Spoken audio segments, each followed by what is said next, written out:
It was just after sunset when Michelle Lawson, a 49-year-old businesswoman, stepped through the glass doors of the Sterling Crown Hotel in downtown Omaha. Her luggage was light, a soft leather duffel over one shoulder. No assistant, no driver, no flashy jewelry or designer coat, just quiet steps and a calm presence. Michelle didn't look like someone trying to impress anyone.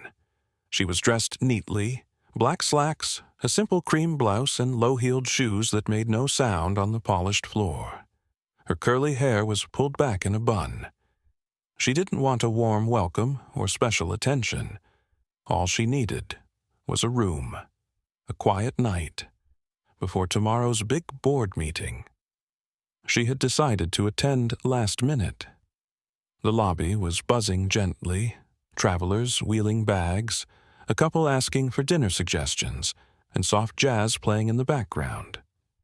Behind the marble front desk, a young woman with blonde curls and bright nails, Sierra, was typing something on the computer, her attention half on her phone.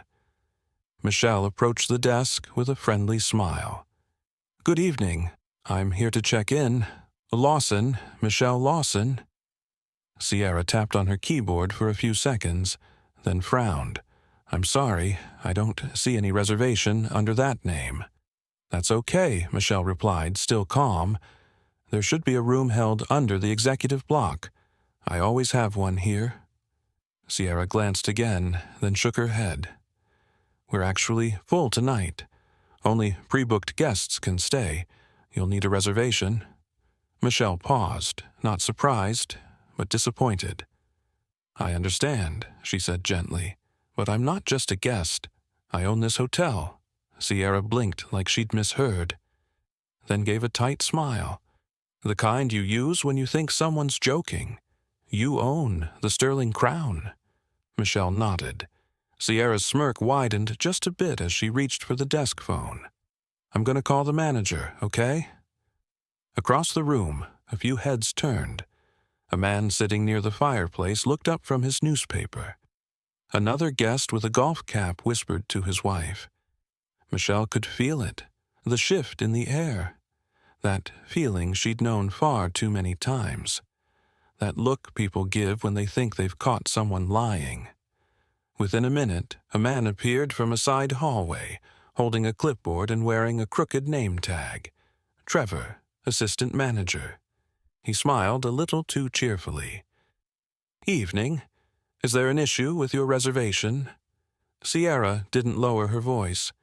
"She says she owns the hotel." Trevor looked Michelle up and down. For a second, something like doubt flickered in his eyes. She stayed still. "I don't claim it," she said quietly. "I do. My name is Michelle Lawson. You'll find it on every company report and ownership record. I'm here for one night. There should be a suite under my block." Trevor cleared his throat and adjusted his glasses. "Okay, give me just a moment, please." He turned and whispered something into his radio. Michelle didn't follow him. She didn't argue. She stepped to the side, leaned against a column, and pulled out her phone. She wasn't angry. Not yet. But the familiar sting had started. The feeling that even after everything she'd built, people still didn't see her. She didn't show her ID, didn't scroll through emails or pull out documents. She just made a call. It took 30 seconds. "Hi. I've been denied access to my own property. The Sterling Crown. I'm in the lobby now. Please handle it." And then she waited. She stood quietly near the plant beside the marble pillar, not pacing, not huffing, not recording anything, just waiting, composed and calm.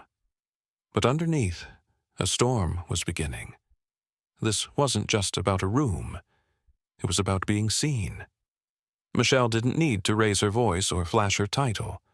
She just stood there, shoulders straight, phone in hand, like someone who'd done this before. And she had. Too many times. The lobby continued its usual rhythm.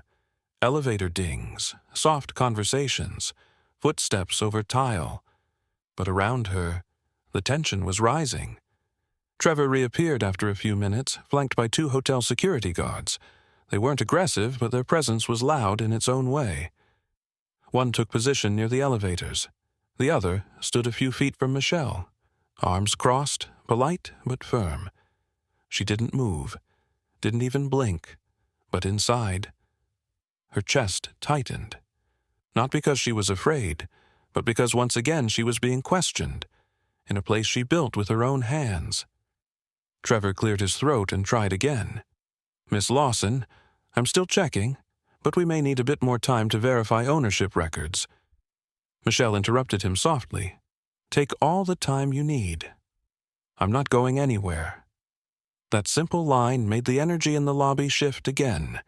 A group of guests nearby had gone silent. The receptionist, Sierra, pretended to be focused on her screen, but Michelle could see her sneak a glance at her phone under the counter, probably searching her name, probably expecting nothing to show up. Michelle had seen it before, too many times. People had an image in their heads of what power looks like, what success dresses like, who it speaks through, and she didn't fit their mold. Brown skin, natural curls, no designer handbag, no loud introductions, just presence. And still, that wasn't enough. That's what stung, not the rejection, the predictability of it. She remembered another time, another hotel, Milwaukee, 20 years ago. She was just promoted to VP, still new to money, wearing shoes that pinched her feet. Back then, security had followed her around the lobby, convinced she didn't belong. The only thing that had saved her was a senior executive recognizing her. Here she was again. Decades later, same game. And then, it happened. The elevator doors opened. 2 men stepped out. One in a fitted gray suit holding a leather portfolio. The other in a branded fleece vest, looking rushed. Their faces shifted the moment they saw her. Damian Wells, regional director, Luis Ortega, area manager, her name on their payroll. Damian didn't wait. He crossed the lobby in long, quick strides. "Miss Lawson," he began, breathless. "We are so sorry. I just got the call. Please forgive us. We're resolving this right now." Luis nodded fast. "Your suite is being prepared. Drivers on standby. Your usual setup will be ready in 15. Trevor opened his mouth to explain himself, but Damian shot him a look that said, "Don't." Sierra, the receptionist, had stopped typing. Her face drained of color as realization finally sank in. She looked like she wanted to disappear under the desk. Michelle said nothing. She wanted to see it. She watched how their postures changed, how their voices softened, how quickly the tone shifted, now that they knew who she was. That's the thing about respect. It shouldn't arrive after your name does. Luis looked at his tablet, fumbling. "We've opened Suite 1401 for you. It's being double-checked right now. Your espresso machine and fruit tray will be waiting." Michelle gave the smallest nod. "Thank you. I'll take the suite. Please have someone confirm it's been cleaned properly." She turned to Damian. "Am I checked in?" "Yes," he said quickly, flipping through a clipboard. 2 key cards. Incident report pending. I'll walk you to the elevator myself." "Good. And the rest?" "We've already sent a notice across the entire hotel. Corporate is preparing an internal audit. Staff retraining will begin tonight." Michelle looked over at Sierra. The young woman's fingers tapped nervously on the desk now. Same motion, but no longer carefree. Now it was fear. Michelle's voice stayed level. "You'll speak to her?" Damian nodded. "With HR present." "I'll speak to her too," Michelle added, "but not now, after I've rested." She accepted the key cards without another word and walked toward the elevator. This time the lobby was silent, not with peace, but with discomfort. Eyes followed her, but no one spoke, and Michelle didn't look back. The elevator doors slid shut behind Michelle as she rode to the 14th floor. She didn't check her phone, didn't sigh, didn't smile. Just stood still, silent and steady. When she stepped into the suite, the door had been propped open by a folded towel. Housekeeping had just finished. The scent of lemon and clean linen floated in the air. On the table near the window sat a fruit tray, perfectly arranged. Beside it, a coffee machine waited. Espresso pods lined up like soldiers. A small card lay on the counter with her initials scrawled in silver ink. Rushed, but there. Everything was in place. On the outside. Michelle walked slowly through the space, her fingers trailing along the edge of the desk. The room was spotless, but she wasn't checking for dust. She was feeling for care, for effort, for proof that someone still respected the space she built.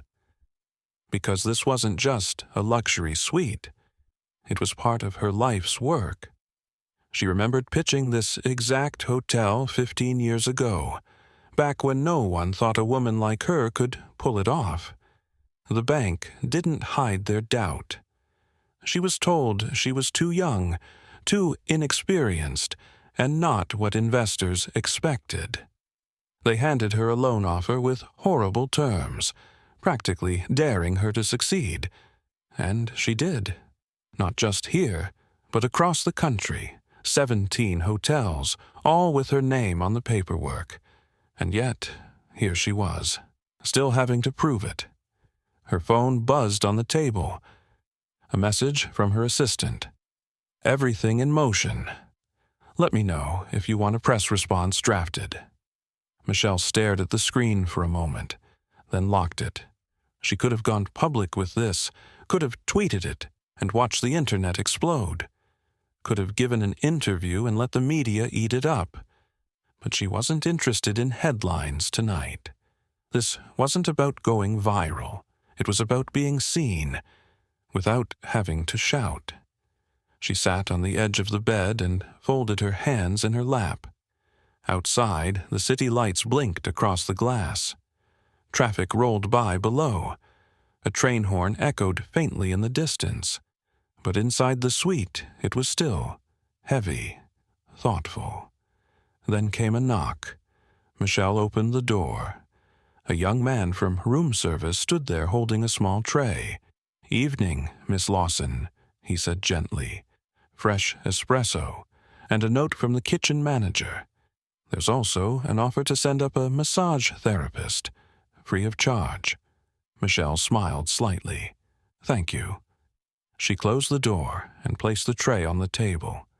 The coffee was hot. The note, short.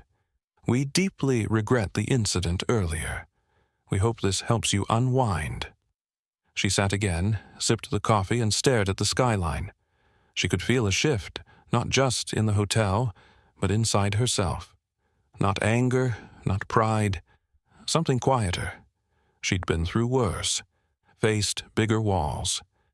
But something about tonight made her pause, not because it was rare, but because it wasn't. She was tired of having to prove her place in rooms she helped build, tired of being mistaken, dismissed, or judged before a word left her mouth. But this time, something would change. Not through noise, through action. And it would start in the morning. At exactly 6:30 the next morning, the elevator doors opened again on the lobby floor. But this time, Michelle Lawson didn't walk in like a tired traveler. She walked in like the owner. Her suit was sharp, dark charcoal with a crisp white blouse underneath. Her heels echoed across the marble floor, and her eyes, calm but laser-focused, scanned the room, like she could see every detail at once. The early morning crowd had started trickling in, some guests checking out, others heading for coffee. But when they saw Michelle, the room seemed to hold its breath. Behind the front desk, the young man working that shift straightened his tie quickly. Near the fireplace, Damien and Luis were already waiting. Each held a folder. 2 coffees sat on the table in front of them, untouched, now cold. They looked like men who hadn't slept. Michelle gave a slight nod and walked right past them toward the small executive conference room near the concierge desk. Damien followed. Luis came a few steps behind. Inside the room, 3 people were already seated. Trevor, the assistant manager from last night, sat stiffly, fingers locked together. Sierra, the receptionist, now wearing a darker shade of lipstick and a nervous expression. And a third woman with a notepad who stood up quickly. "Hi, Marta from corporate HR," she said. Michelle didn't sit. She stood at the head of the table, her presence enough to quiet the room. No one spoke. For a moment, the silence sat heavy between them. Then Michelle looked directly at the 2 staff members who had dismissed her the night before. "Would anyone like to explain what happened, from your perspective?" she asked, voice steady. Sierra looked down immediately. Trevor opened his mouth, but nothing came out. Michelle waited, calm, patient but firm. Finally, Sierra muttered, "I just didn't think she was... I didn't realize." "You didn't expect someone like me to own this place," Michelle finished for her, still calm. Sierra nodded a little. "No, ma'am." Michelle raised an eyebrow. "Was I rude to you?" Sierra shook her head. "No." "Did I raise my voice?" "No." "Did I threaten anyone?" "No." Michelle turned slightly toward Marta. "I'm not here for a firing squad, but I am here for accountability." Marta nodded. "Understood." Luis leaned forward. "We've written a formal warning. Sierra will be removed from front desk rotation until she completes inclusivity and guest respect training. Trevor will be placed on administrative review until further interviews are done." Michelle nodded. "That's a start." Then she finally sat down, folding her hands. She turned to Sierra again. "How long have you worked here?" 4 months. "And in that time, have you ever thought about who created this hotel? Who made it real?" Sierra hesitated. "I guess. I thought it was just a big company, investors or something." Michelle let that sink in. "Do you know how many hotels I've built?" Sierra shook her head. 17. Across 8 cities. Every one of them designed by me. From the layout to the scent in the lobby. Not just for profit, for people. Sierra blinked. "I built this place because I was tired of being treated like I didn't belong," Michelle said, voice low but clear. "So tell me, how is it that in a building I created, I'm still invisible to the people working under my name?" The room went quiet. Luis finally spoke. "We're issuing a full staff memo today. Every location, mandatory retraining, no exceptions." Michelle looked him straight in the eye. "Don't make it a box to check. I don't want scripts. I want understanding. Real change." Damien nodded. "We'll make it happen." Michelle stood again. The meeting was over. As she walked out of the room, the staff behind the reception desk straightened instinctively, but she didn't acknowledge them. Not yet. She wasn't here for show. She was here for change. And she still had one more conversation left to have, the one that really mattered. The lobby moved on with its usual rhythm. People checked out. Coffee cups clinked. Guests wheeled their bags past the front doors. But Michelle wasn't done. She didn't leave the building right away. Instead, she waited. Not for drama, not for performance, for stillness. About an hour later, she stepped quietly into the small staff lounge near the coffee bar. The hum of a vending machine filled the space. A fridge buzzed faintly. At one of the small tables, Sierra sat alone, picking at a blueberry muffin. Her phone lay face down next to her, untouched. She looked up and froze the moment she saw Michelle. I'm sorry, ma'am," Sierra stammered, nearly standing up. Michelle held up a hand gently. "Sit," and dropped the ma'am. "This isn't that kind of talk." Sierra nodded, nervous, and slowly lowered herself back into her chair. Michelle pulled out the seat across from her and sat down. Not like a boss, but like someone with something real to say. They sat for a moment in silence. Then Michelle asked, "Have you ever worked somewhere you felt small?" Sierra blinked. "Yeah, most places." "Tell me." Sierra hesitated, but then her shoulders dropped slightly. "I worked at this 24-hour diner near the freeway," she said. "Had to wear this paper hat and deal with yelling cooks and rude customers. People called me kid like I wasn't 27 years old. I felt invisible most days." Michelle leaned back, thoughtful. "So, you know the feeling of being overlooked." Sierra nodded slowly. "Yes." Michelle met her eyes. "Then help me understand how you looked me in the eye last night and decided I didn't belong here." Sierra's face flushed. I don't know. I didn't mean to. When you walked in, I thought you were maybe lost or waiting for someone." Michelle tilted her head. "You didn't think I looked like someone who owns a hotel." Sierra bit her lip and nodded. "Number I didn't.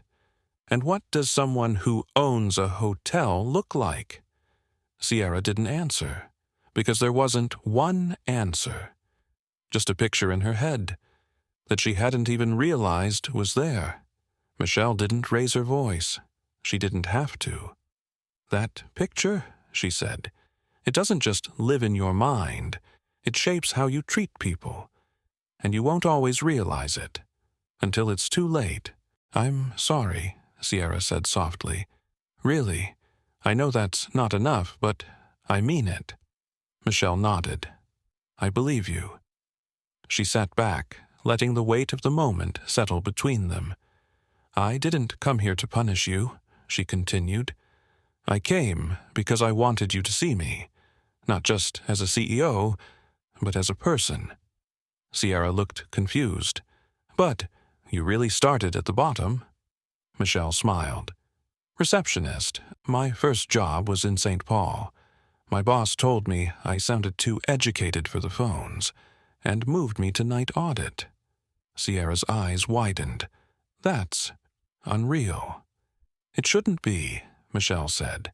"It should be normal." She stood up slowly, her voice soft but firm.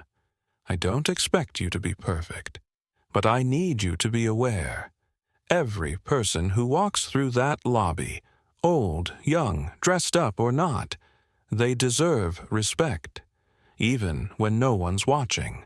Start there, and you'll never have to recover from a moment like last night again." Sierra stood too. Her voice was barely above a whisper. "Thank you for talking to me. I won't forget it." Michelle nodded once and left the room. And as the door shut behind her, something shifted. Not just in Sierra, but in Michelle too. Because now, the message had landed exactly where it needed to.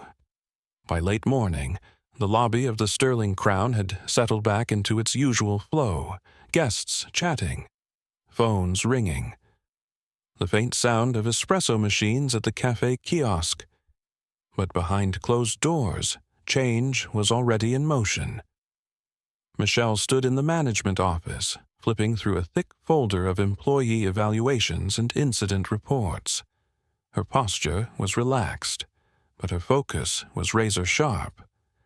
"I'm not here to punish," she said without looking up. "I'm here to prevent this from happening again." Luis, seated across the table, nodded. We've already started reworking the interview process for new front desk staff. Not just skills, but empathy checks, situational awareness, and bias testing. Michelle tapped her pen once on the edge of the folder. Good. Damien, standing near the window with his phone in hand, added, Training modules are being updated too. Not the same generic ones. We're building real, story-based lessons, based on actual guest experiences. Michelle looked at him. Make sure they're honest. I don't want scripts, I want something human. He nodded. Understood. She closed the folder slowly, then turned toward both men. And, starting next quarter, put me back on the rotation. Luis blinked. Rotation? I want to visit properties at random. No announcement. No heads up. Just me. Like I did here. Damien raised an eyebrow. You want to pose as a guest? Not pose, Michelle said. Just show up. Until I don't need to. Luis smiled faintly. That's going to keep a lot of staff on their toes. Exactly, Michelle replied. Let them sit with it. Because in real life, there's no memo before someone walks in your lobby needing dignity.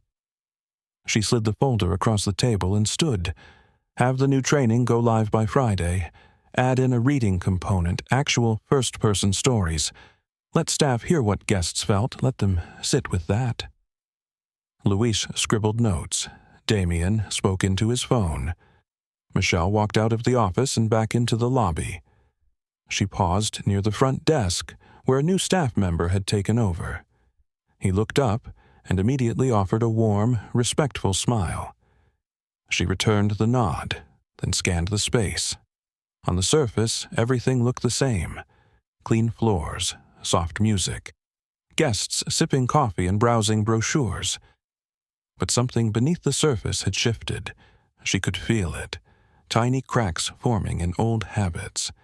And that's how real change begins, not with a press release, not with a loud apology, but with small, repeated corrections. Quiet decisions made, over and over, until they become culture. The hours passed quietly. Upstairs, the suite on the 14th floor was still. Michelle had packed her things, zipped her bag, and set her laptop neatly on the desk. Everything was in order, except for one small detail. A folded piece of paper lay on the nightstand. She picked it up. It was handwritten, on plain, lined paper, with a little smudge in the corner from someone's thumb. The handwriting was neat, but careful. Miss Lawson, thank you for your patience and grace. I'll be better. Sierra. No envelope, no corporate logos, just truth. Michelle held the note for a long moment, then gently slipped it into her purse. She didn't need a scripted apology. That single line meant more than 1,000 rehearsed statements ever could. Downstairs, a black car waited outside the main doors. As she stepped into the lobby with her bag over her shoulder, the same doorman from the night before stood a little taller. Safe travels, Miss Lawson, he said warmly, holding the door. We hope to welcome you back again soon. Michelle smiled softly. You will. She slid into the back seat and didn't look back. She didn't need to, because what she left behind wasn't just a staff meeting or a policy update. She left behind a wake-up call, a reminder, a mirror for people to finally see themselves clearly. The ride to the airport was quiet. No radio, no small talk from the driver, just the hum of tires on the road and the blur of buildings slipping by. Michelle sat with the note in her hand, not reading it again, just holding it, like a small anchor in her palm. She looked out the window at the old brick shops, corner gas stations, weathered signs. This city wasn't where she planned to be this week, but maybe. She was meant to be here anyway. Not for business, but for the conversation, because this wasn't about just one night, at one hotel. This was about all the times someone had looked at her and decided she couldn't possibly be the one in charge. All the times she'd had to prove she belonged, in rooms she had built. She wasn't bitter. That's what people didn't understand. She didn't carry bitterness. She carried memory, and memory, when used right, could change everything. As airport signs began to appear, she thought about her younger self, working night shifts in uncomfortable shoes, wearing hand-me-down suits, too broke for taxis, too proud to give up. No one saw her then. But she saw herself, and that was enough. It always had been. So what do you do when the world refuses to see you? You see yourself, clearly, and you walk in anyway. You speak plainly. You hold your ground. You take your place, like it was always meant for you. Because it was. She stepped out of the car at the terminal, bag in hand, heels tapping softly on the pavement. Inside, people rushed past her with roller bags and half-finished coffees. TSA announcements echoed through high ceilings. She moved through it all, quiet, calm, unbothered, almost invisible again. But inside, something had changed. She'd taken a moment of quiet dismissal and turned it into a message, not through yelling, but through action, not through revenge, but through reflection. She hoped Sierra would grow. She hoped Trevor would learn. She hoped Damien and Luis would keep their promises. But if they didn't, she'd still stand. Because dignity wasn't something someone gave her. It was something she never let go of. And for anyone watching, anyone who's ever been doubted, dismissed, or made to feel small, Michelle had one last thing to say. You don't need to shout to be heard. You just need to know who you are, and walk like it every single time. Let them be uncomfortable. Let them learn. Let them wonder how they missed it. And when they finally see you, make sure they never forget.